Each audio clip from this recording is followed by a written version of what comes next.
Hello, I'm Chuck Wolf, Chief Executive for Charles J. Wolf Associates, LLC. As a motivational speaker and a leadership consultant and executive coach and trainer, I often work with very successful people in their companies. Since many can't afford a professional, I volunteer to host a radio talk show called The Emotion Roadmap, Take the Wheel and Control How You Feel, on a nonprofit community radio station in Bridgeport, Connecticut, WPKN. My reason for doing the show is to share with as many people as possible this wonderful process for helping people manage their own emotions and their relationships with others. My goal is for everyone listening to learn to use the Emotion Roadmap to make life better. As you listen to me, help others, I hope you are also learning. As a Simsbury resident, I'm delighted to be able to make the show available through Simsbury TV. To learn more, go to my website, www.emotionroadmap.com. Thank you for listening and watching. This is Chuck Wolf, and you're listening to the Emotion Roadmap on WPKN. Take the wheel and control how you feel. I hope you've all been well. It's been about a month since I've been here, but you did hear a show that I did last week from a few years ago, and I hope that you enjoyed it because it was a show about young women, two young women who were, one was actually a programmer here at WPKN, and another was a girlfriend of hers who were seniors coming out of school, in high school, and going off to college. And the whole show was devoted to what do you need to do to feel safe, to feel, that you're responsible and understand what's coming. What do you need to do to control your emotions so that you and your families feel like you're doing all the right stuff when you're getting ready to go off to a faraway place? In many cases, probably the farthest you may have been from home for any length of time. And that's off to college or university. And we talked a lot about the kinds of things that you need to be ready for and you want to do. If you have any questions that you want to raise from last week's show, the number to call me is 203-336-9756. And the phone lines are open. The number again is 203-336-9756. And I just want to tell you that today's show, I've got a bunch of things to talk about. When I've been away for a month, there's often a lot of things that happen that I feel like are worth sharing. But I also want the show to be about you. So if you want to call and you're a regular listener, thank you so much for tuning in again. If you had something you wanted to ask me about, if you had something that you want some help with and you want to allow me the chance to use the Emotion Roadmap to demonstrate to people how you actually do take the wheel and control how you feel, then please feel free to give me a call at any point. Again, the number is 203-336-9756. So I'd like to see if anybody is just been waiting to give me a call. I'll give you a moment to respond. And then I'll jump into the topics I have for the day. I have a number of interesting topics to cover about. So much to say and so little time. The show is on the air the first and second Wednesdays of each month. And the show is on from 12 to 1 p.m., actually to 12:55, and then we share several public service announcements. So you have about 55 minutes that you can have the opportunity to give me a call. And the show, again, is about calling and sharing with me something that is confounding you. If you're a regular listener, again, you've often heard me say that when smart people are stuck, when really excellent critical thinkers, really effective problem solvers are stuck, it's almost always because something emotional is happening. Now, what could that be about? Well, it's often about conflict. It's often about difficult, challenging decisions you need to make. Sometimes it's with loved ones. Sometimes it's with coworkers. Sometimes it's with a person you work for or someone who works for you. So there's many places in our relationships where emotions come into play. But it isn't always about dealing with someone else. Sometimes we're struck with, what's the best choice for me going forward? Do I take that new job? Do I stay where I am? What role does loyalty play? What role does responsibility to my family overcome my responsibility to my company if I have an opportunity that seems like a better choice? I mean, there's so many things that cause us to really weigh the emotional components of what it is that we're trying to decide. And sometimes you can use a little help with that. I find everybody benefits from really someone who's skilled at active listening. In my training, for those of you who have listened before, again, you know that my background includes a variety of different roles that I played, but all of them around helping others, all around coaching others, being involved with psychology or psychological healing or therapy. I was a family therapist for a number of years. I was an adjunct psychology professor at different universities. I've been a leadership coach for a lot of years. I've worked in the field of organizational behavior at Harvard Business School. And so there's a lot of things that I've done over the years that lend themselves to my ability to help others. And this show is all about helping others. And so if you're a person who's normally, very good at solving problems, but you're stuck right now in a situation, in a relationship, or just something internal that you're struggling with, and you want some help with it, the beauty of the show is that I try to work with you by using what I call the emotion roadmap, a way to move you from the feelings that might be obstruction or represent an obstruction or an obstacle to you that aren't being helpful right now, and to ask you to think about and consider, and I work with you to help you figure out what, instead of what you are feeling, would be ideal for you to feel. How does that relate to your ideal self and your ideal future? How does it actually relate to what you'd like to be about, what you'd like to become? Those are long-term strategic kind of questions. And then you have tactical questions, which is, how do I get past this conflict I have with this person? So whatever it might be, whether it's with someone at home or someone at work, if you've got something you'd like to talk to me about, the number is 203-336-9756. And the goal is, by helping you and using the emotion roadmap and explaining what I'm doing as I'm going along, it allows me to live out my ideal self, my purpose, which is I love helping people. And in helping each of you who call, everybody who listens gets a chance to see how this works, and hopefully how it might work for them with whatever's going on in their lives. I know it's not easy to call. It takes a bit of trust and a willingness to talk on the telephone on a radio show about something going on in your life. Nothing's easy about that.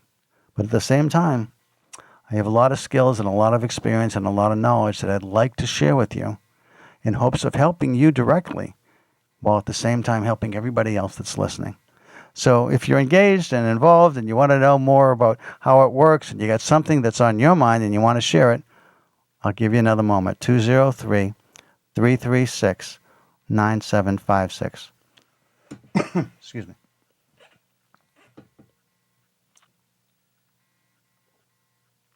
203-336-9756.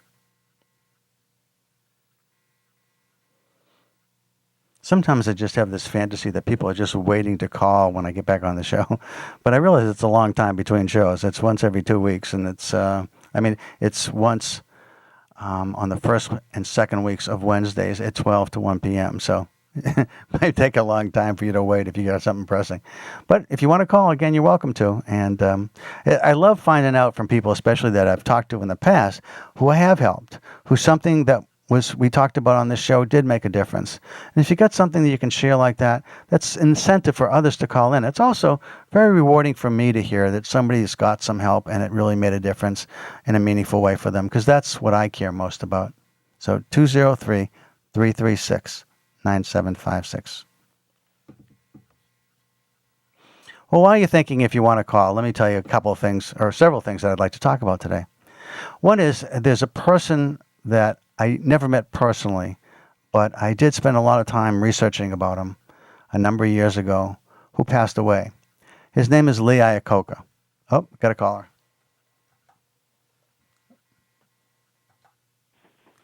Hi, this is Chuck. You're on the air. Who am I talking to, please?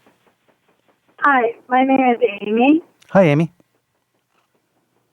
How are you? I'm good, thank you. What can I do for you today? I have a situation where one of my children, my daughter, was in a relationship with a man on and off for the past 7 years. And we've always accepted him into the family, even though he just kind of is misogynistic and doesn't really, I feel, doesn't respect women. But my daughter has broken up with him, gotten back, broken up, gotten back. You know, each time we took him back just to respect her. Now it's been 7 years. she broke up with him again, then got back again. And I just said to her, I just don't think I can accept him back into my life again because how he treats you. And that was very hard for me to do and very hard for her to hear. Right. And I'm just, obviously I'm not seeing her as much. Sure. And it's just, I don't want to be like, dig my heels in the ground, that kind of person. But I told her, I feel like I have to respect myself at this point. Right. Like, it's not a healthy relationship. You've had trouble since day one. He's not a giving man. You deserve better, yada, yada, yada. And I'm just torn because, I don't want to cut her off. So I keep on, reaching out. But a lot of times she won't now come to family functions because, obviously, I don't really want him at the family function. So it's a really weird situation. Right.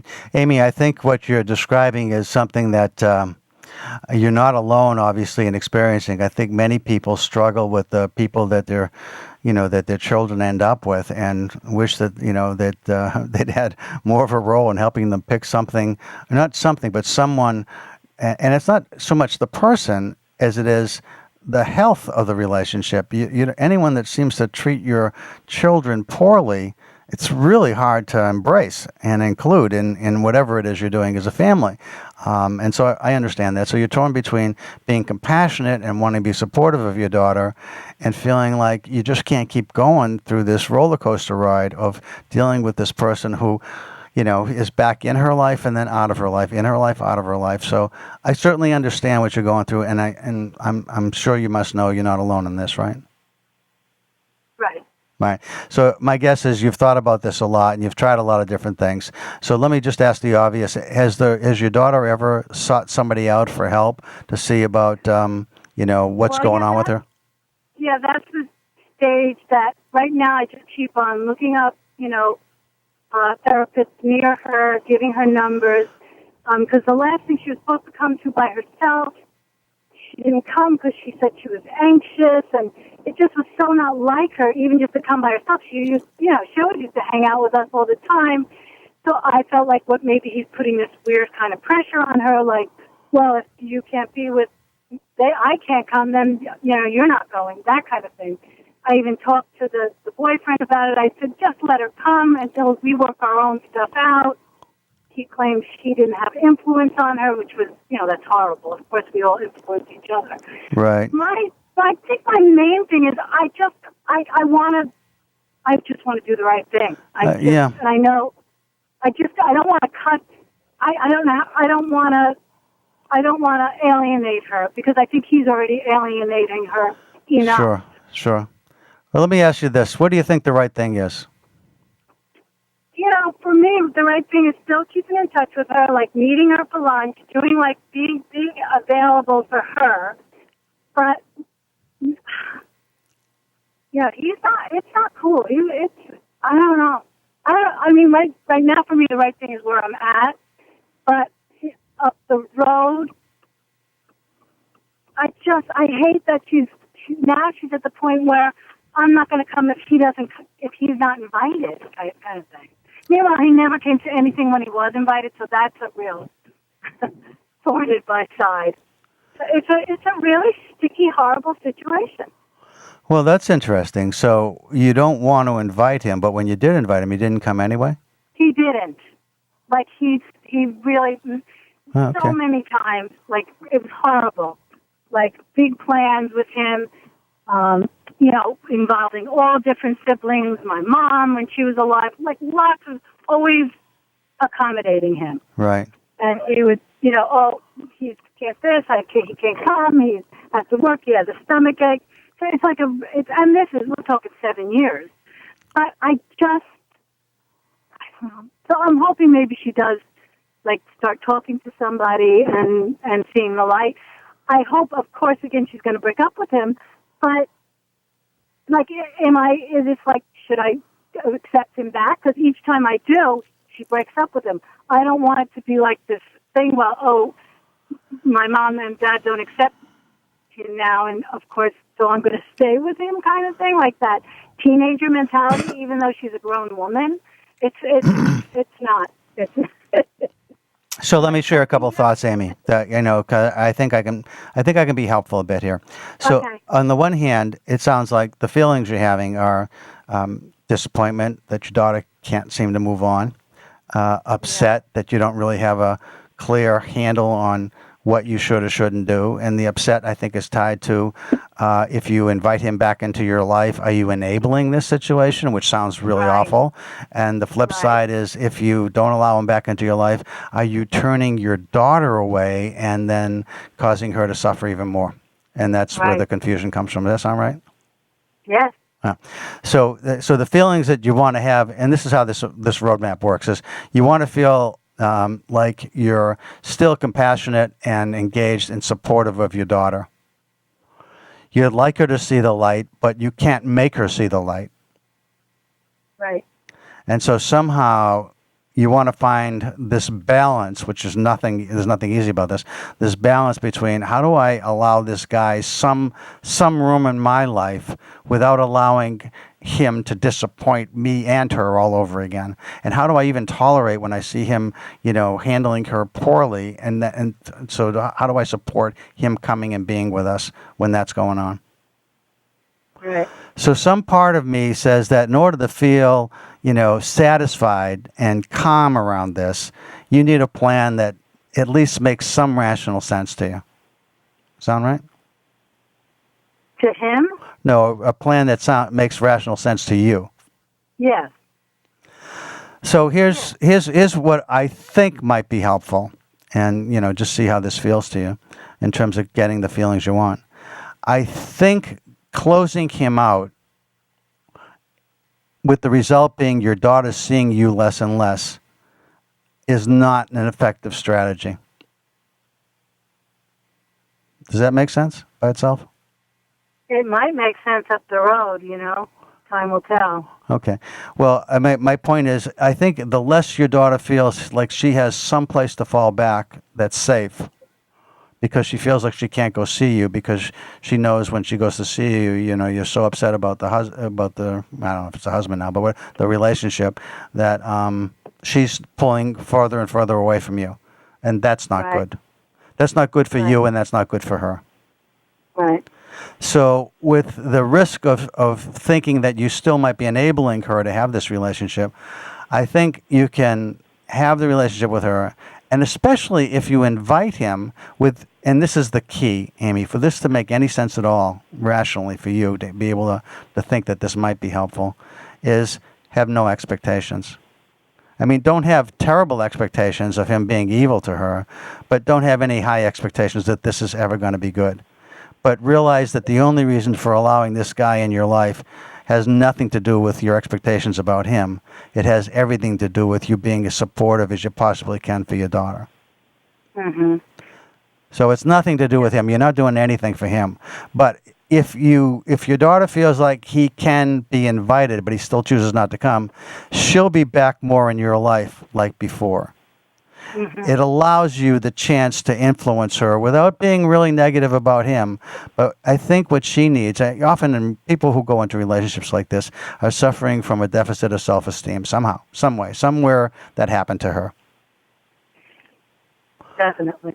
And you want to keep building her self-esteem whenever you're with her. So it's nothing about him, just building her confidence as best you can whenever you're with her. And the more you're with her, the better the chances she has at some point of being strong enough to either change this guy, which probably isn't going to happen, or ultimately to walk away, which may be the best thing, but it's going to be a long time. And you have to realize that none of this, I mean, for however long it took her to get to the place she's at regarding how she feels about herself and why this guy's important in her life, that's not going to go away fast.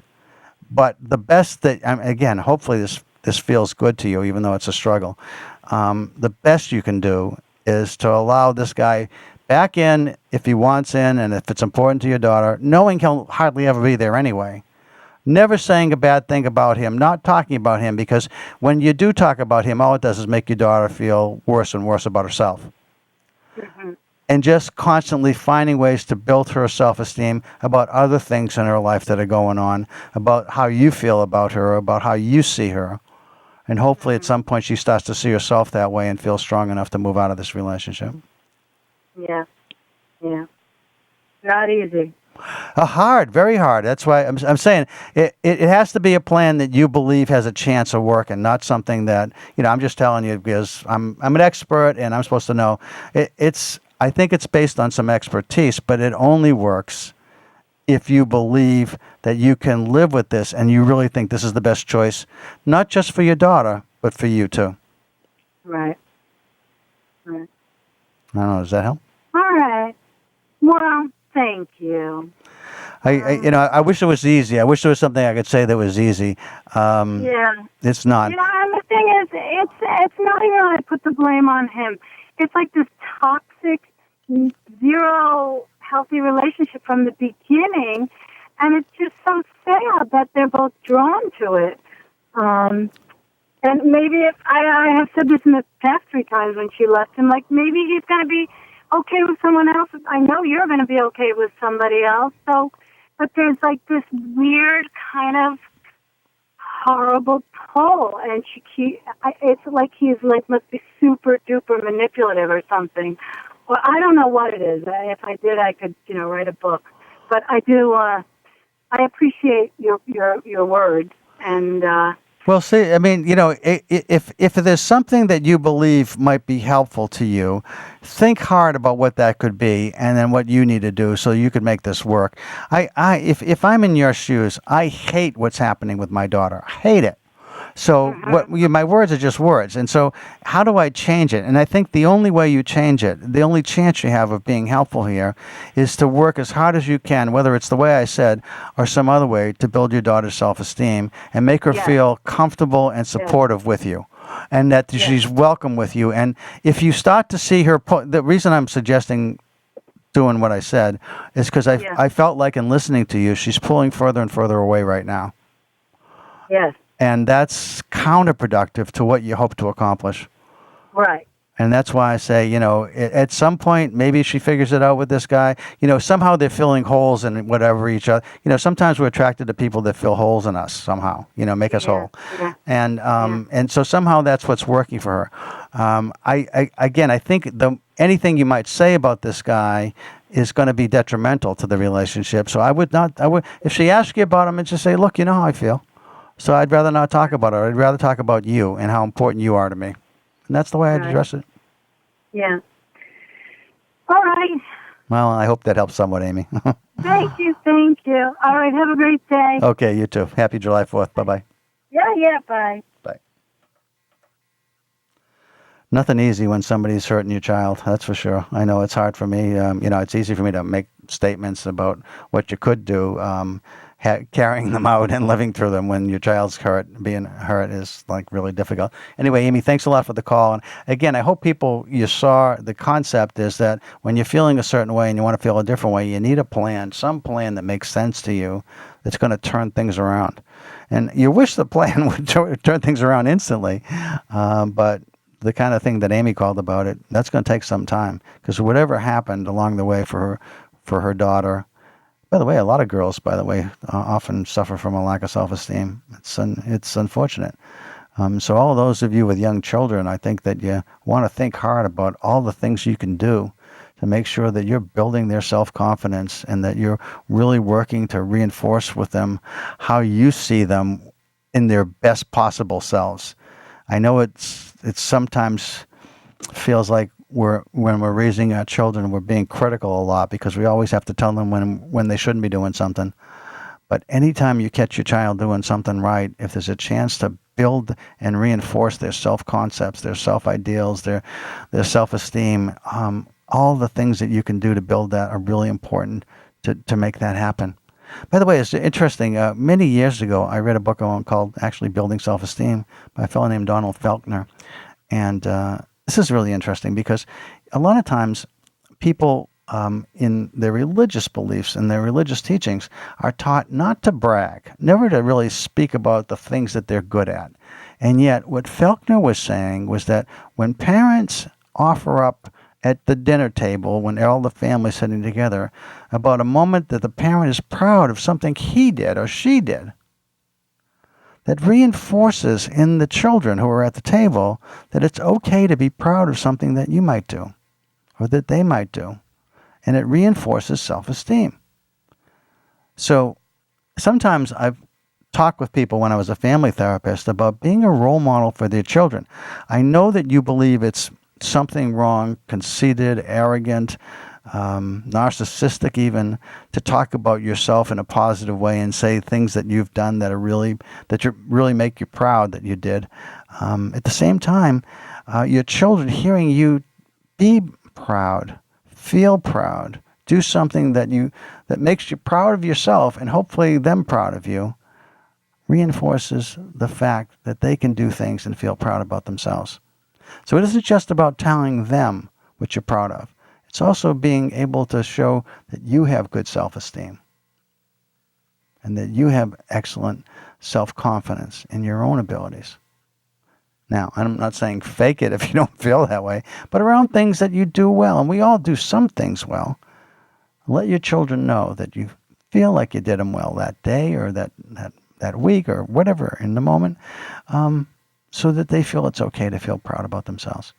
It's one of the important lessons I learned many years ago to make sure that you raise your children with high levels of self-esteem.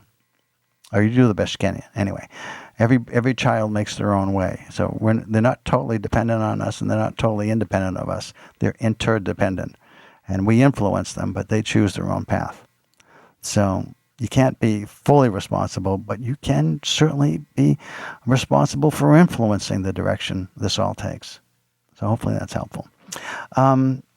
Actually, I was really interested. One of the things I wanted to talk about today is I have a person I'm going to be talking to. I'm going to do a taped interview coming up right after my show today with a fellow named Richard Boyatzis, Boyatzis, Boyatzis. One of the most brilliant psychologists I've ever worked with in my life. Somebody really wonderful to be around, great sense of humor, and just wrote a book about helping people change. And he talks about this concept. One of the many things he talks about is how important it is to do compassionate coaching versus compliance coaching. And while you might not think of yourself as a coach, we are always coaching others. When someone comes to us and asks for help, we're coaching, even if we're not formally, a licensed coach as a basketball coach or a music coach or an executive or a leadership coach, which is what I've been doing for a lot of years. But lots of times we find ourselves in a position where we're coaching someone else, and if we coach someone to be compliant. In other words, if Amy takes the position about, you need to be more responsible to yourself. You shouldn't be in a relationship with a man like this because he's misogynistic. He treats you poorly. You shouldn't allow that to happen. All the shouldn'ts, while they make rational sense, they just don't cause behavioral change. But if you do compassionate coaching, where you just say, I want you to feel like you alone can make it in this world. I want you to feel proud of yourself in your relationships. And if you think being with this man, you can help change him so he's better, then you take that shot at that. But when you find that you've done all that you can and it's not changing and you want a relationship that's solid and healthy, then you'll know it's time for you to move on. And I want to help you with that. But I'll help you with him too if that's what you want to be doing right now. And so it's compassionate coaching. So you're not saying you have to leave this guy because he's a bad guy and he's not good for you. But you're saying, I care about you. I care what's happening to you. I want to support you, whatever it is you want to do and whatever you think is most important in your life. I want to be there for you. So I think you'll all be interested to hear Richard talk about his new book, Helping People Change. I encourage you to buy it. It's going to be available in about a month, I think, from Amazon and other places. So that was one of the things I want to talk about. I also started to mention, there's a fellow named Lee Iacocca I wanted to just say a few words about, because I got to study Lee Iacocca when I worked at Harvard Business School as a research associate in the field of organizational behavior. I was a research associate for Harvard's Executive Program for Management Development a long time ago, many years ago. And one of the things I got asked to do was write a case study about why Lee Iacocca left Ford Motor Company. Now, for those of you who are older, 50, 60, 70 and older, you'll remember Lee Iacocca for a couple of reasons. For those of you younger, you won't necessarily know the name, but you'll know this. A lot of you, no matter how old you are, have loved the Mustang as a car. And the creator of the Mustang was Lee Iacocca, way back when Ford Motor Company. Lee came from Italian parents who were immigrants who came over to this country, and they didn't have much when he got here, but he became one of the most successful, powerful men in all of the automotive industry. And people loved him, and he was really successful with dealers, with the labor unions. He was just an amazing figure, larger-than-life figure. Only he worked for Henry Ford. And Ford once made the statement, hey, it's my name that's on the company building. It says Ford Motor Company, not Iacocca. He didn't say not Iacocca, but he said Ford Motor Company, my name. And he became very jealous, apparently, of Lee Iacocca. And eventually, Lee Iacocca was fired from Ford Motor Company, despite the fact that he was incredibly successful. Now, the reason I'm telling you the story is because when I wrote about him, one of the things I discovered that most people didn't know about was that over the course of time, from the time that Iacocca created the Mustang, generated the product, the new product, the Mustang, and did other things at Ford Motor Company, people in journalism loved to interview him. He was a great interview. And so lots of people got to spend time talking to him to the point where they weren't talking to Henry Ford, and that was part of the jealousy. There were other issues, too. I mean, there was some issues. Some thought there were issues that had to do with his Italian background. Henry Ford was, a WASP, white Anglo-Saxon Protestant, so there might have been some challenges there. They were alluded to in the press. Never proven, but they were alluded to. There were other issues as well about differences and disagreements. But one of the things that happened was very rare in companies' history is when you investigate an executive for possible bribery or other law-breaking habits that sometimes influence the executive's ability to perform successfully. There's many cultures where it's important that you be willing to grease palms when you go to another country, and where it's more acceptable to engage in bribery in order to make things happen. And that shouldn't surprise anybody.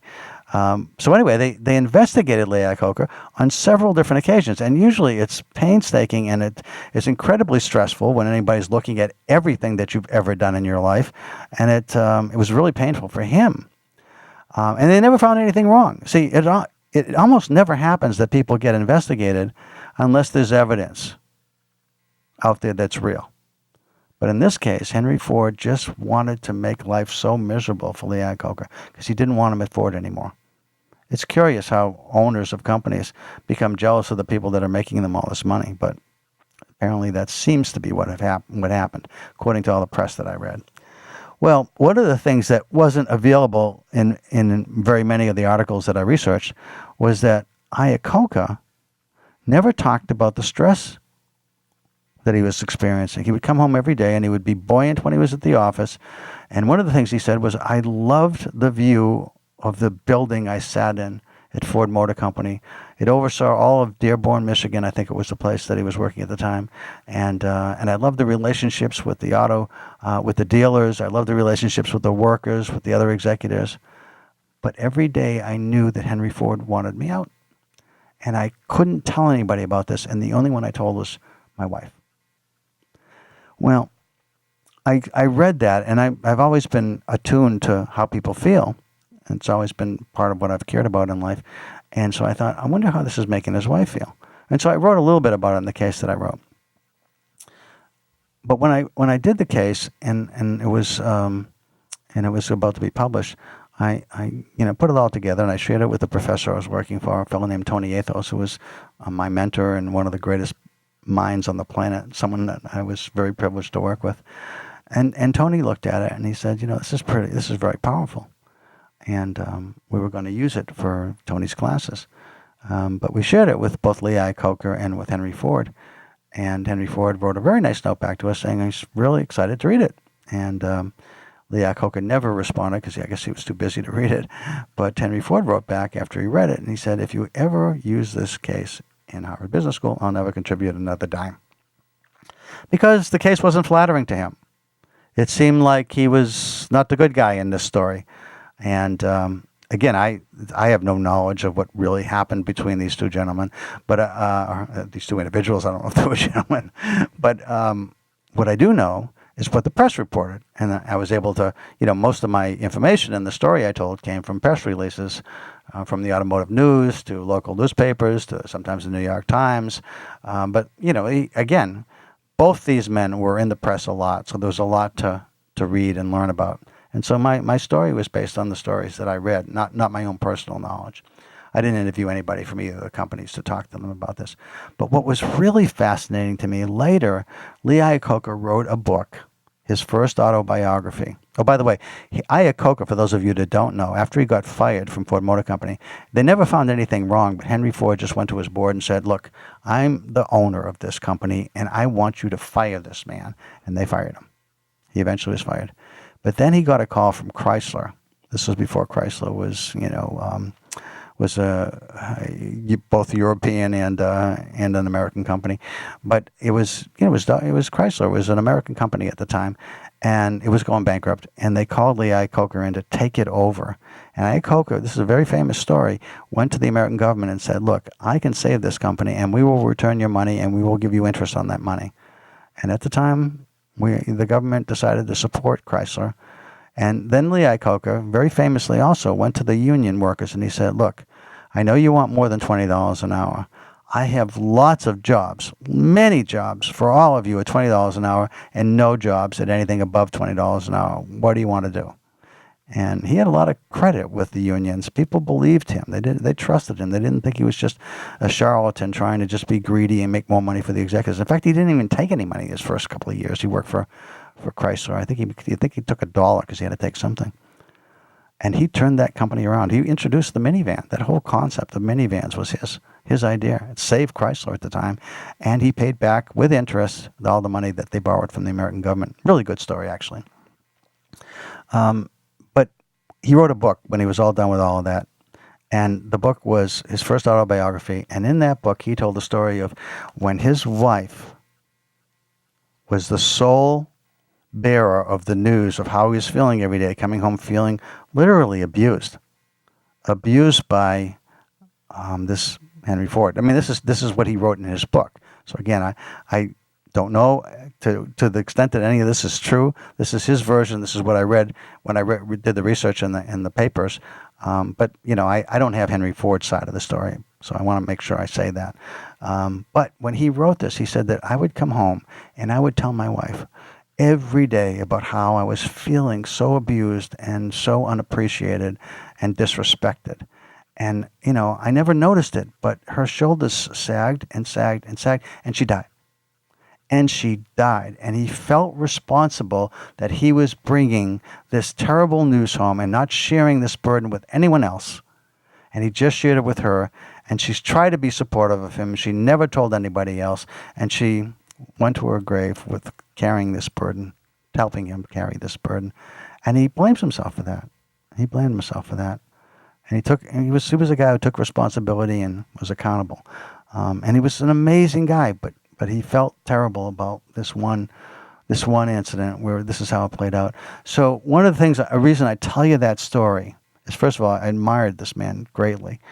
And I just want to share with you that if you're carrying an enormous amount of burden and you're only bringing it home to your family, you got to find other outlets. You don't want to do this to your own family. You got to find friends, maybe people, and if you're religious, chaplains, priests, ministers, rabbis, imams, anybody that you might go to that you can share some of this burden with someone other than your loved ones. So you got a chance, to let this out. I don't think anybody should keep this kind of stuff in and hold on to it because it can eat you up physiologically. But my point is that you want to really be able to understand the power that stress has, the enormous power stress has over your own life, and what it might do when you share that burden with somebody else exclusively and not with others. So it's not to say don't ever share what's going on at work with your loved ones. Of course you want to do that. But don't ask them to carry the whole burden of what you're feeling, because you have to know what the impact is on them. So when you release it and you put it onto them, they're carrying your weight around then. So be strong, be honest, be open, and be smart about sharing what's going on inside you, so you don't carry all of this weight by yourself. But find an outlet, find a network of people that you can talk to about stuff that's going on that you can trust to keep your confidence. All right, so much for that. But one other thing I want to share with you, which is also pretty amazing, there was a study done, I just read about this today, which was about Holocaust survivors. And what they found, and this is really important for everybody too, is that children ages 12 and under who were victims of the Holocaust in camps, in concentration camps, who managed to survive, had their brains impacted negatively. They had less gray matter than people who were from the same age group around the same time frames, whose gray matter was fine, was normal. But what's even more fascinating was that somehow the children of these people who did survive also had less gray matter they were born with. Somehow it became hereditary and transferred that way. That's amazing stuff. Now, it speaks to the fact that our brains, when they have less gray matter, what they found was that the ability to understand and deal with emotions and memory were both lessened. There was less ability to deal with emotion and memory as a result of this stressful situation. Now, these kids were there for, maybe months, maybe a year or more in these camps and managed to survive. But what about the kids who are living in incredibly stressful environments every day today? I know it's not easy, and I know it's really hard when parents are struggling to make ends meet, when you don't feel like you got a great job, you have to work 2 jobs, you hardly have any time for your kids, and your kids want your attention and they can't get it because you don't have anything left at the end of the day, so they act out, and then you yell at them because that's the only attention you can give them, and they'd rather have you yell at them than ignore them. So to the extent that you can, to the extent that you can find some way to shield your children from the stress you're experiencing, find other networks, just like I was saying before. Find somebody else to talk about this stuff that's going on, so you're not bringing it just to your loved ones. And you can find just a little bit of time every day to let your sons or daughters know something that you appreciate and love about them and that you're proud of about them, will go such a long way in keeping the kids healthy enough to stay physiologically and emotionally and mentally intact and healthy. All this is not easy, folks. I don't mean to make it sound simple, but these are strategies that are helpful, and I'm hoping that they're resonating with you. If you want to give me a call, again, the number is 203-336-9756. If you got something you'd like to talk to me about, again, this is Chuck Wolf. You're listening to WPKN. 89.5 FM in Bridgeport, Connecticut. We serve all kinds of counties, Fairfield, New Haven, and Litchfield counties in Connecticut, and Suffolk County in New York. And we can be heard streaming live on WPKN.org. And if you're driving through and you want to remember the letters of the station, and you just happen to be lucky enough to tune in and listen to my show today, WPKN, one way to remember it, and I thought of this a number of years ago, and it's really been helpful to me, might be helpful to you too.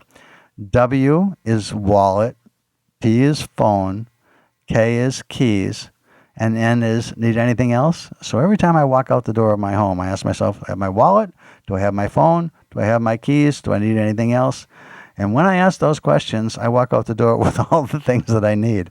So WPKN, wallet, phone, keys, need anything else, .org. And you can listen to us streaming if you're not in the area where we are broadcasting our FM signal.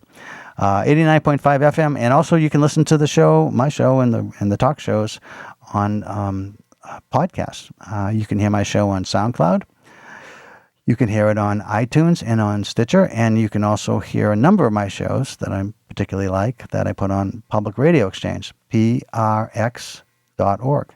P for public, R for radio, X for exchange.org. So that's how you can just listen to me. If you want to call in again, the number to call is 203-336-9756. The name of the show is The Emotion Roadmap. Take the wheel and control how you feel. Take the wheel and control how you feel. So I'm hoping that you're listening and you're going to take the wheel and control how you feel. I hope that's what's happening for you. It's not easy sometimes, as you heard the conversation with Amy, very challenging. But if you have a clear goal, a clear vision of what you want to be for your daughter, for your son, for your coworker, for your boss, if you have an image of the leader you want to be, if you happen to be lucky enough to be leading other people, how do you make that dream, that vision real? How do you do that? Well, partly as you think about emotionally how you want to feel. How are you feeling? And if it's different than how you want to feel, how do you change from what you are feeling to what you want to feel? So we do that here for you on the show. I'll give you the number and give you a minute to call again. Number's 203-336-9756. 203-336-9756. And if you don't want to ask a question and you have a comment about Lee Iacocca because you might have known about him and you want to share that story, again, wonderful man, passed away last night, I believe, or yesterday. And I have very fond memories of what I learned about him and how I felt about him. In fact, this is kind of an interesting side note. At the time I went to Harvard Business School, we were cash poor, and my wife and I had some children, and we were struggling, but we had a vision of what we wanted to be, and that we weren't going to be struggling all the time. But anyway, at that point, one of the things I decided was when I saw Lee Iacocca went to take over at Chrysler and had read about how wonderful this man was when he was at Ford, I decided to make my first ever stock investment in Chrysler at that time.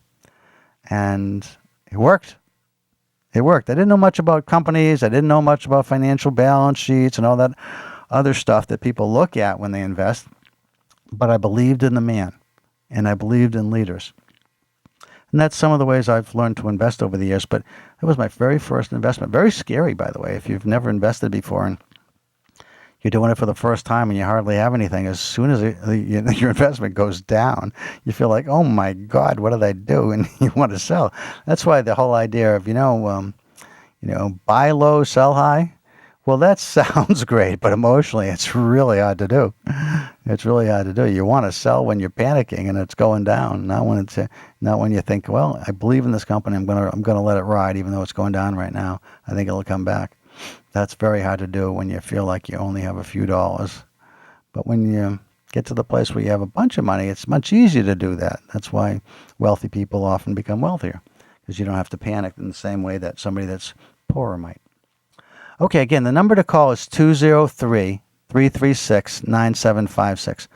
I have just a few more minutes if anybody would like to call, so this is your chance. I'll give you a moment, and then I'll finish up with other things that I'll tell you about.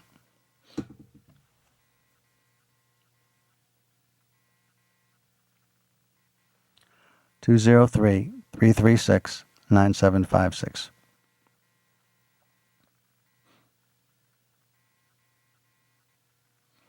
Okay, right now I don't have any other callers, so let me tell you the last thing that I wanted to talk about today, which also is really interesting. One of the other things that I happened to read this morning, which is fascinating to me, is that there's a study going on at Harvard University to try and help people stop being distracted when they're driving. And how are they being distracted? Well, I grew up, in an era when people smoked and, people fiddled with their radios. I mean, there were always people being distracted, or some people, if you've driven with them, they get very animated when they're talking to you, and they take their hands off their wheels and they'll look at you, or they'll look behind in the back seat if they're talking to somebody in the back seat. That's all very distracting.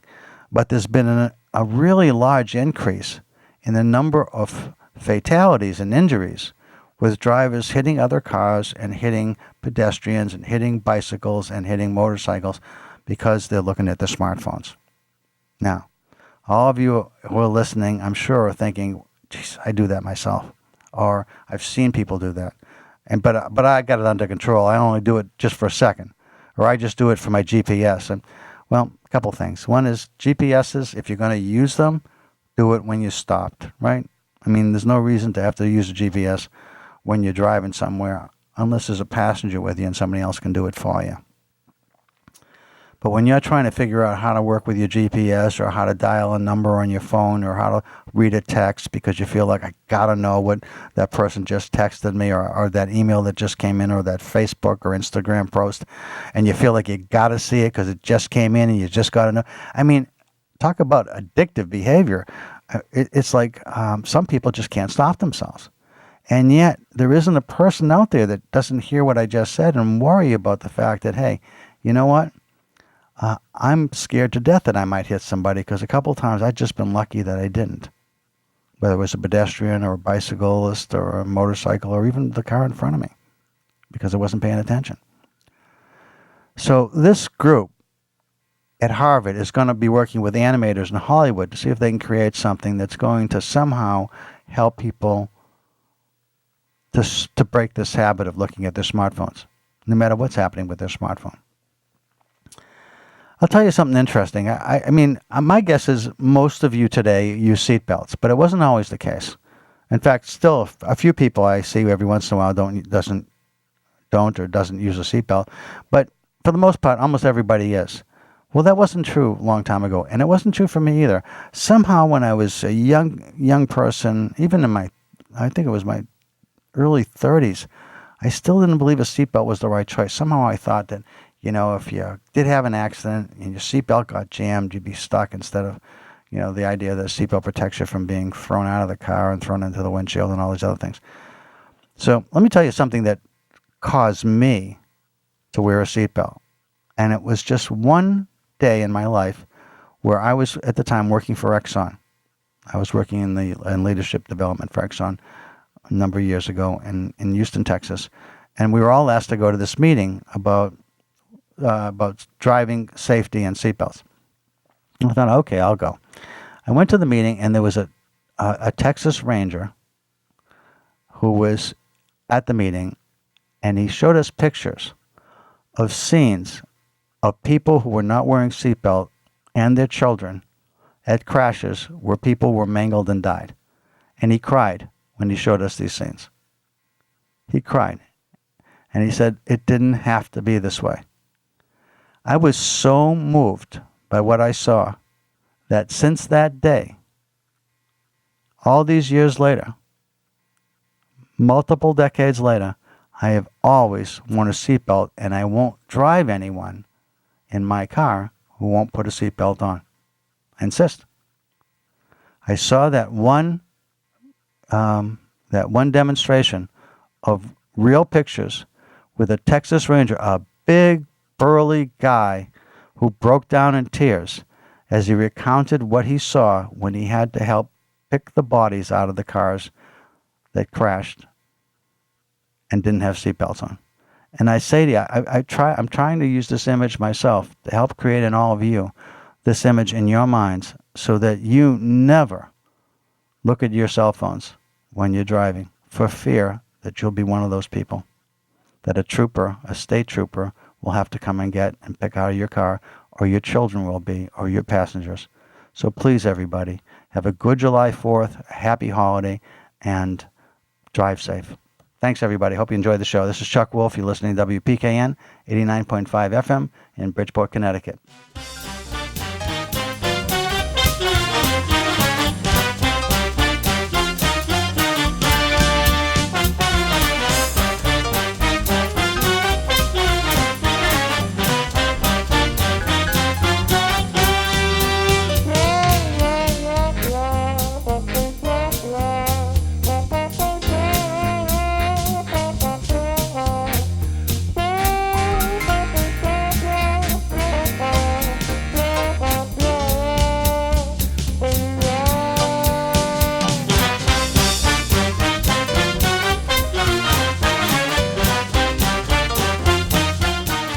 Funding for Simsbury Community Television is provided in part by contributions from viewers like you. Thank you.